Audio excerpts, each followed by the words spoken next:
Imagine an executive director with no salary, no stipends or allowances.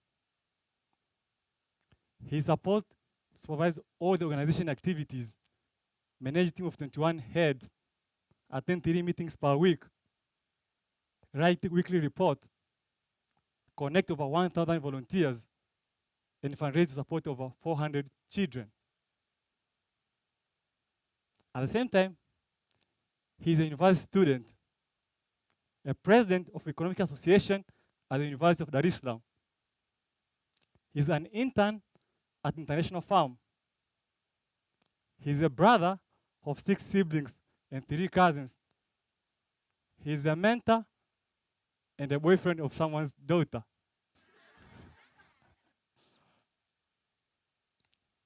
You can all stop imagining now.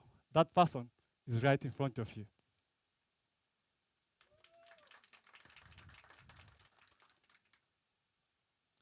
I volunteered for 8 years with no allowances. Sounds painful, right? I know. However, that was not the case with me. I chose to look at the brighter side of things and take the lesson that came along with. I came to understand it as edification of discipline, resilience, and skills that I never knew I would learn one day.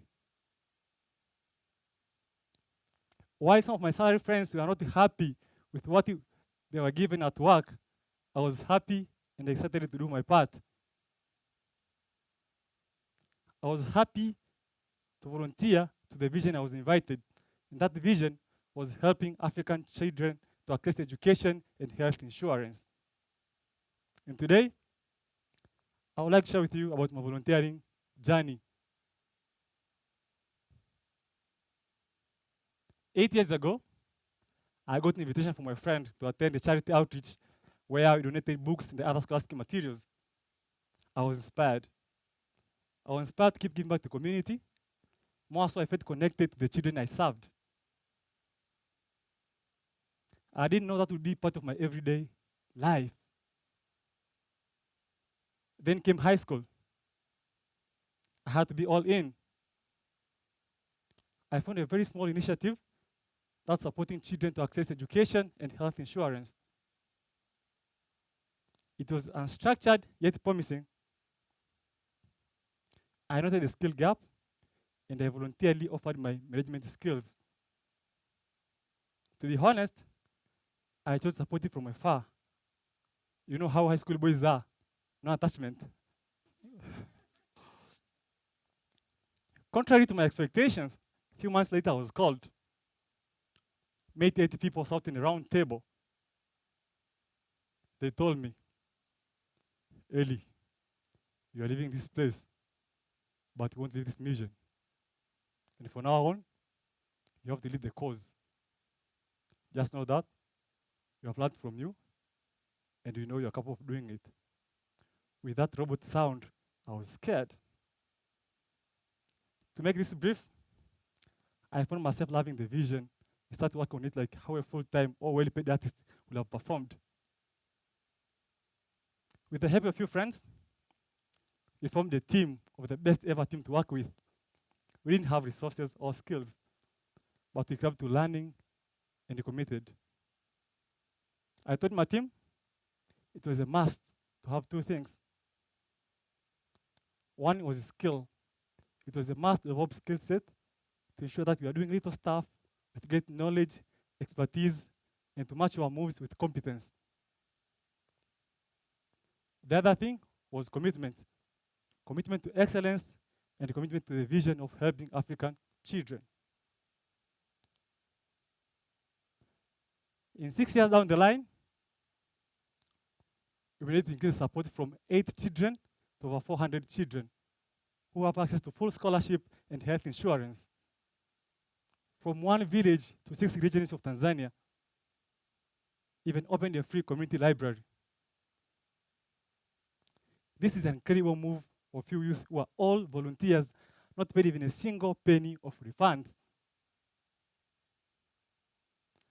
I remember working days and nights, sleepless nights, skipping parties, skipping dinner dates, to to make sure this vision came to existence. And that vision is Build as Your Future Africa, BFA, an NGO where I'm working with, where we provide full scholarship and health insurance to African children who are in need by mobilizing funds from high school and university students who pay part of their pocket money to support other children.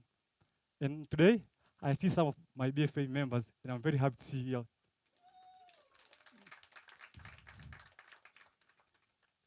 Take a look now at the statistics for organization. An incredible move, right? From 8 children to over 400 children, from 1 village to 6 regions. A structured organization. This is possible because of volunteering. Volunteering has benefited me in 100 ways. And today, I would like to share with you the 100 benefits. But because you don't have the whole day, I'll just share with you 3. 1, exposure and networking. This through scholarships and conferences include fellowships, World Economic Forum, World Youth Forum, Rwanda Connect, Kigali Connect, Accra Connect, Yali, Ali, the list goes on. It has just given me a world grand tour. I have attended 16 international conferences freely without paying anything, where I met different potential people who are adding values to my life. This is possible because there are so many scholarships targeting volunteers. In one of the conferences I attended, I met this amazing person who I've been admiring her so much to be my mentor. And she accepted to be my mentor.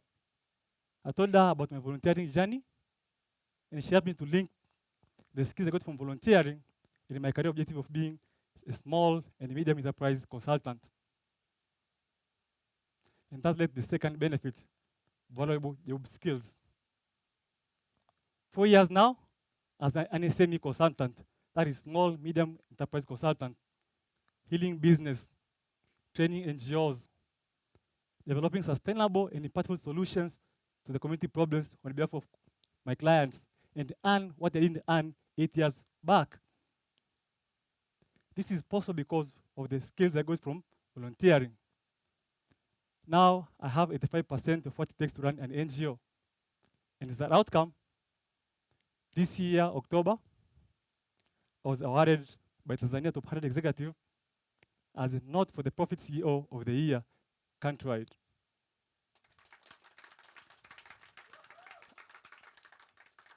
That was the result of skills, management, and impact, of which I got all this from volunteering. The last, which the best to me, is humanity.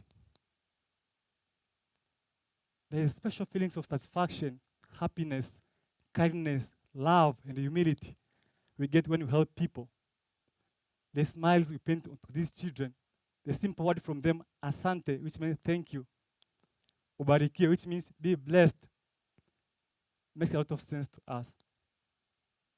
There's that sense of humanity we feel when we help these children who are in need.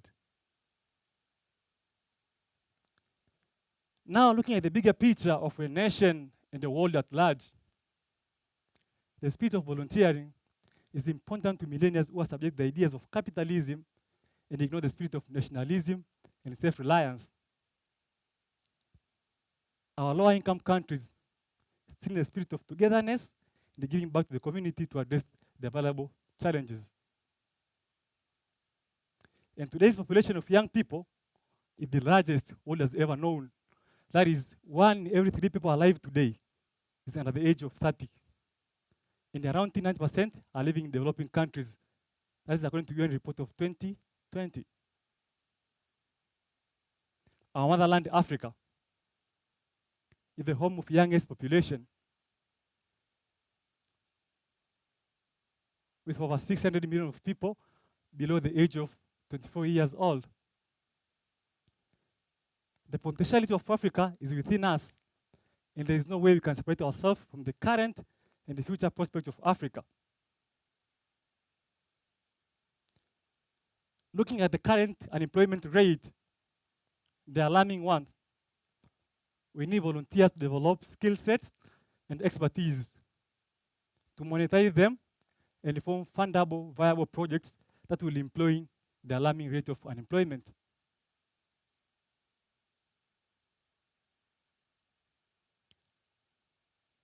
The world has so many troubles, so many. We must find fun out of them. And the best way to heal the world is through volunteering. And I would like to share with you a few tips on how to be a volunteer. One, decide which cause you care about.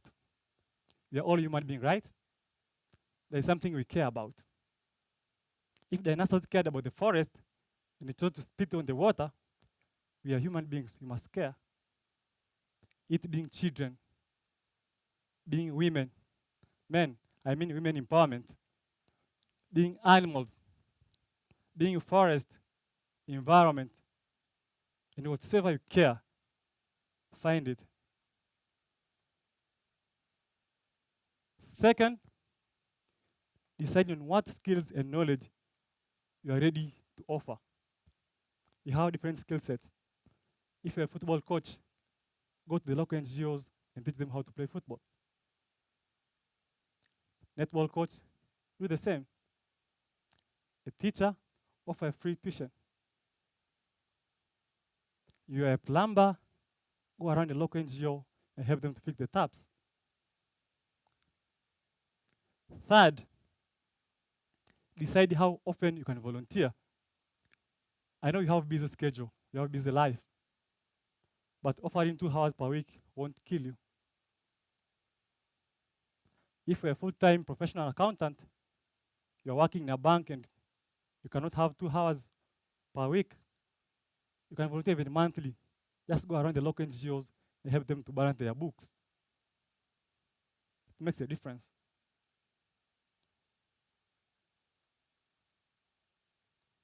Then, research where you can volunteer and ask them if they need help. Moreover, I encourage the two things. One is character replacement, the other one is character development. To be a significant volunteer, you have to replace some other characters, include laziness, comfort zone, being antisocial, and mob psychology. Then you have to develop the new ones, being vision-driven, character-oriented, and value time. There is no greater and a beautiful heart than that of a volunteer. If you can do something to help others, please do. I can hear the voice of a child crying. I can hear another one saying, "You have lost your father, you have lost your mother, you have lost your future, you have lost your home. But now, I'm looking at you. I can see hope. I can see what's written on your faces. It says, we are their brothers, we are their sisters, we are the one to care, and you have love to share." Thank you.